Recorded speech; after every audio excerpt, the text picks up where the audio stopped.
क्या सावित्री, मैंने सुना है कि मालती की बहू ने अपने सास ससुर को घर से निकाल दिया है।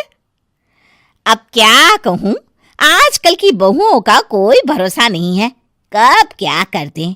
मालती की बहू को देखकर कौन कह सकता था कि वो ऐसी निकलेगी। तू सही कहती है, आजकल की बहुओं को देख मुझे तो बड़ा डर लगता है। कहीं मेरी बहू भी ऐसी निकल गई तो। नहीं, मैं तो गांव की सीधी सादी लड़की से अपने बेटे की शादी करवाऊंगी। इस तरह एक दिन गायत्री अपने बेटे की शादी गांव में रहने वाली मीना नाम की लड़की से करवा देती है। ये लीजिए माँ जी, आपके लिए गर्मा गर्म नाश्ता और चाय। अरे वाह बहू, सच कह रही हूँ, जब से तू इस घर में आई है मुझे तो बड़ा आराम है। तेरे जैसी बहू तो किस्मत वालों को मिलती है। का माँ जी, अब इतनी भी तारीफ मत करिए ना। धीरे धीरे मीना गायत्री की चहेती बन जाती है और मीना भी गायत्री को कभी शिकायत का मौका नहीं देती थी। फिर एक दिन, ये ले बहू, आज मैं बाजार से तेरे लिए साड़ी लाई हूं। साड़ी देखते ही मीना का मुंह लटक जाता है। का माँ जी, ये भी कोई साड़ी है? ना, मुझे तो बिल्कुल पसंद नहीं आई। अरे लाना ही था तो कोई अच्छी महंगी वाली साड़ी ले आती मेरे लिए। आप तो ये सस्ती साड़ी उठा लाई। मुझे नहीं ना चाहिए आपकी ये साड़ी, आप ही पहनिए इसे। अरे ये क्या बहू, तू तो आजकल कुछ ज्यादा ही नखरे दिखा रही है। मैं इतने प्यार से तेरे लिए साड़ी लेकर आई हूं और तू है कि उल्टा मुझे ही दो बातें सुना रही है। अरे माँ जी, आप अपने लिए तो बड़ी डिजाइनदार और महंगी महंगी साड़ियां खरीदती हैं और मेरे लिए ये सस्ती साड़ी ले आई। आप समझती हैं कि मैं गांव से आई हूं इसलिए मुझे कुछ नहीं पता। हाँ, अरे कुछ नहीं, तुझे शहर की हवा लग गई है बहू। इस तरह दोनों सास बहू में रोज किसी न किसी बात पर लड़ाइयां शुरू हो जाती थीं। एक दिन गायत्री अपनी कुछ सहेलियों को अपने घर चाय पर बुलाती है। अरे बहू, मेरी सहेलियों के लिए बढ़िया चाय नाश्ता तो बना दे। अरे माँ जी, अभी ना मेरे पास बिल्कुल भी समय नहीं है, मुझे ब्यूटी पार्लर जाना है। चाय नाश्ता आप ही बना लीजिए। हाँ, तू कब से ब्यूटी पार्लर जाने लगी है? शहर आए 2 दिन नहीं हुए और देखो महारानी के नखरे शुरू हो गए।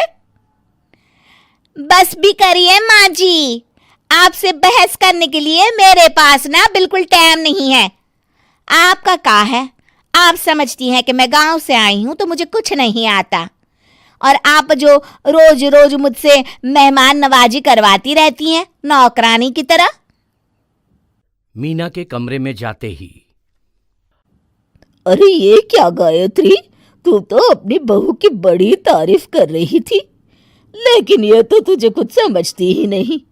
भाई मुझे तो लग रहा था कि तेरी बहू गांव की है तो सीधी सादी होगी, लेकिन इसने तो शहरी बहुओं को भी मात कर दिया। हाँ। अपनी सहेलियों के सामने अपनी बेइज्जती होते देख गायत्री आग बबूला हो जाती है। अरे क्या शहर और क्या गांव, मेरी तो किस्मत ही फूटी थी जो मैं इसे बहू बना के ले आई। भगवान जाने आगे और क्या क्या करेगी। अब तो मुझे कुछ ठीक नहीं लगता। तू जरा संभल के रहना, कहीं मालती की तरह तेरा भी हाल बेहाल ना हो जाए। अच्छा, अब हम चलते हैं। अपनी सहेली की बातें सुनकर गायत्री थोड़ी घबरा जाती है। अरे ये सुशीला क्या बोलकर चली गई, कहीं इसकी बात सच ना निकल जाए। दूसरी तरफ मीना सारी बातें सुन लेती है। अगले दिन से गायत्री अपनी बहू से कोई काम करवाने से पहले 10 बार सोचती थी। ज्यादातर काम वो खुद ही कर लेती थी। अचानक अपनी सास में आए इस बदलाव को देख मीना, लाइए ना माँ जी, मैं कर देती हूँ ना काम। एक बात पूछूं माँ जी, आजकल ना आप बड़ी चुप चुप सी रहती हैं, और अब मुझसे झगड़ना तो दूर, मुझसे खुल के बात तक नहीं करती आप। कुछ नहीं बहू, ऐसे ही। मीना अपनी सास की मंशा भांप जाती है और मुस्कुराते हुए कहती है, अरे माँ जी, चिंता मत करिए, मैं आपको घर से नहीं ना निकालने वाली। ये डर आप अपने मन से निकाल दीजिए। अरे छोटे मोटे झगड़े तो हर घर में होते रहते हैं, चाहे कुछ भी हो जाए, आप मेरी सासू माँ हो। मैं तो जिंदगी भर आपकी सेवा करूंगी माँ जी। अपनी बहू की बातें सुन गायत्री को एक प्रकार का संतोष होता है और उसकी सारी चिंताएं दूर हो जाती है। गायत्री अपनी बहू को गले लगा लेती है। मुझे माफ कर दे बहू, मैं तुझे गलत समझ बैठी थी। कोई बात नहीं माँ जी, ये ना घर घर की कहानी है। हाँ।